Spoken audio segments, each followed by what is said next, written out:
Salut! Aujourd'hui on se retrouve pour une nouvelle vidéo. Alors je voulais te montrer quelques livres que j'ai dans ma bibliothèque et je me disais que ça pouvait être une bonne idée de cadeau de Noël. Alors du coup voilà, le premier, je pense que c'est le plus connu, c'est Comprendre et éduquer son lapin de Gwenaëlle Bernard. Donc Gwenaëlle, elle est assez connue pour être la créatrice du site La Dure Vie du Lapin Urbain. Donc je pense que pas mal de gens ont déjà parcouru son site qui est vraiment une mine d'or d'informations. Et en fait, elle a sorti donc ce livre. Donc si je vous lis un petit peu derrière ce qui est dit, un troisième animal de compagnie dans les foyers, le lapin reste pourtant méconnu et incompris. Considéré comme peu expressif et facile d'entretien, il est trop souvent confiné en cage à l'écart de la vie de famille. Et en gros, ça vous dit que ce livre, c'est un guide pratique pour vous aider à franchir les étapes vers la liberté. Donc en fait, vous avez plusieurs sections. Vous avez aussi une section sur les légumes, sur la cohabitation aussi entre lapins. Donc je pense que vraiment c'est un livre à avoir dans sa bibliothèque quand on a des lapins en fait. Vraiment très très bon livre. Et ensuite, j'ai ce livre qui est Les soins du lapin de compagnie, qui a été écrit par le docteur Quinton. Donc le docteur Quinton, c'est un vétérinaire qui est assez connu et réputé. Et du coup, c'est un livre alors qui est un peu vieux, qui date de 2007. Donc en fait, on y trouve finalement pas mal d'infos sur tout ce qui est médical, évidemment, vu que c'est un véto qui l'a écrit. Donc on nous dit derrière qu'en fait, que c'est sur les soins, quelle que soit la race, que voilà, on a des infos sur bien le nourrir, le loger correctement, connaître les soins hygiéniques, identifier les principales maladies, leurs symptômes, etc. Alors c'est un bon livre. Par contre, je mets un bémol sur tout ce qui est le loger correctement, parce que dedans, on va vous parler de cage, sauf que évidemment, comme c'était en 2007, en fait, depuis ça a évolué. Maintenant, on sait vraiment que les lapins ne doivent pas être mis en cage. Le docteur Quinton, dans ses vidéos, le dit lui-même. Et je pense que voilà, à l'époque, c'était pas encore démocratisé. Donc il parle de cage dans son livre, mais il faut pas écouter ce chapitre. Il explique aussi comment choisir son lapin en animalerie et essayer de choisir celui en gros qui tombera le moins malade. Pareil, je vous conseille pas d'écouter ça. Maintenant, il fait pas mal de partenariats avec des associations de protection animale. Donc voilà, il a bien évolué depuis. C'est la preuve que en fait, on peut, voilà, même en étant veto, des fois, voilà, se remettre en question. Donc je pense que c'est un bon livre pour vraiment tout ce qui est maladie. Ensuite, on a le magazine Le Mag. Donc ça ressemble à ça. Donc je vous en montre deux. On a plusieurs de sorties. Alors en fait, c'est un magazine qui a été créé par l'association Marguerite et compagnie. Je pense que c'est une des associations les plus connues aussi. Très bonne association.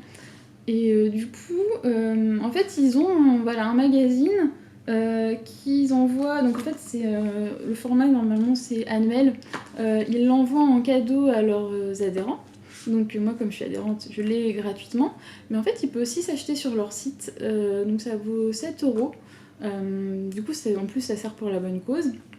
Et dedans, vous allez y trouver plein d'infos sympas et qu'on n'a pas forcément l'habitude de trouver. Donc voilà, par exemple, sur celui-là, on a les soins sur la pododermatite. On a donc en fait on a pas mal de choses sur la santé, mais on a aussi donc des témoignages de personnes qui ont vécu des choses avec leur lapin, que ce soit comment ils ont soigné telle maladie, comment elles l'ont adopté. Enfin voilà, vous pouvez trouver pas mal d'infos là-dessus. Vous pouvez trouver des astuces sur l'habitat. Ici on a quoi? On a par exemple les litières et les cabanes. Enfin bref, vous avez tout un tas d'infos sympas. Finalement c'est pas hyper cher quand même, je pense que c'est assez accessible.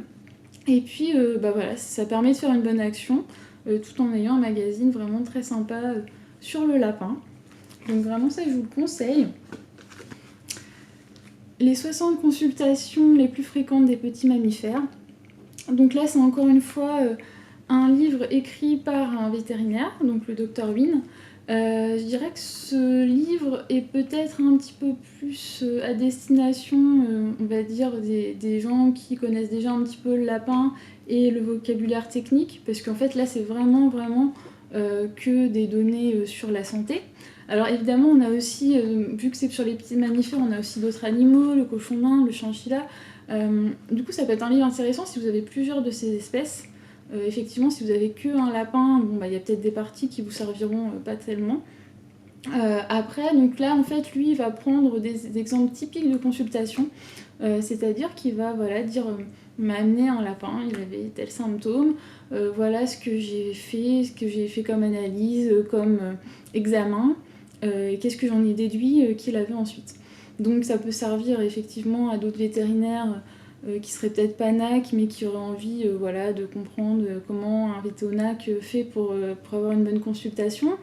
Et puis ça peut aussi vous servir en tant que particulier pour du coup savoir si votre vétérinaire fait les choses dans l'ordre, pour voir un petit peu est-ce qu'il a fait tout ce qu'il fallait, et se renseigner en fait. Donc c'est quand même un bon livre.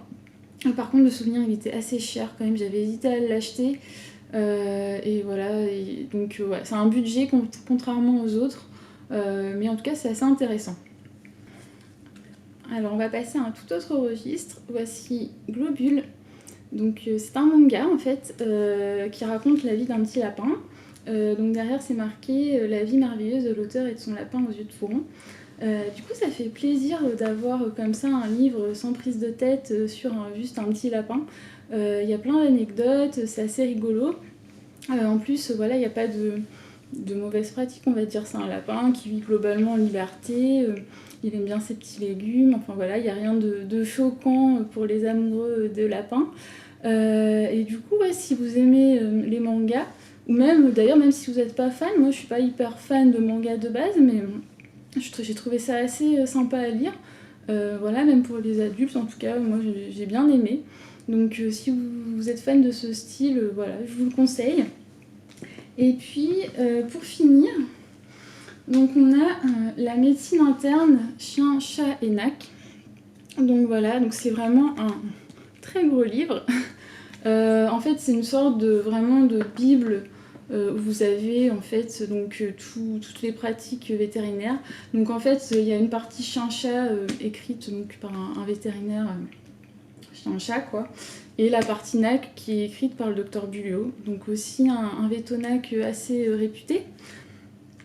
Alors moi je suis pas du tout dans le milieu médical, mais du coup ça peut quand même aider parce que vous avez un index à la fin où en fait vous avez comme ça tous les noms de maladies, tous les noms de traitements, de médicaments, de choses comme ça.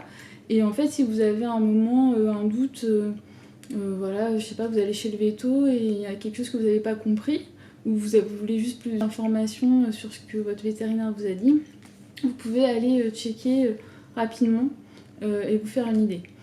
En tout cas, je pense que si jamais vous voulez offrir par exemple un livre à un enfant, je pense que vraiment celui-là, il est vraiment tout public en fait.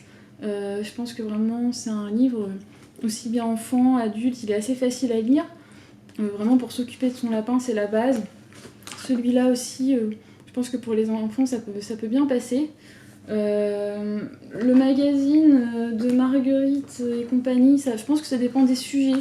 C'est pas très compliqué à lire, hein, c'est quand même facile, mais après il y a des sujets un peu médicaux, avec des photos, vous voyez, ou des choses, bon peut-être que si vous avez un enfant en bas âge, ça sera pas approprié, on va dire, mais il y a peut-être des passages qui pourront convenir. Donc voilà, donc je sais pas si vous connaissez d'autres livres sur les lapins que vous pouvez me conseiller à rajouter dans ma bibliothèque. Donc si c'est le cas, n'hésitez pas à le dire en commentaire. N'hésitez pas aussi à me dire ce que vous avez pensé de ces livres si jamais vous les avez chez vous. Et puis je vous souhaite de joyeuses fêtes. N'hésitez pas à glisser des livres sur les lapins sous le sapin. Et puis je vous dis à plus. Bye!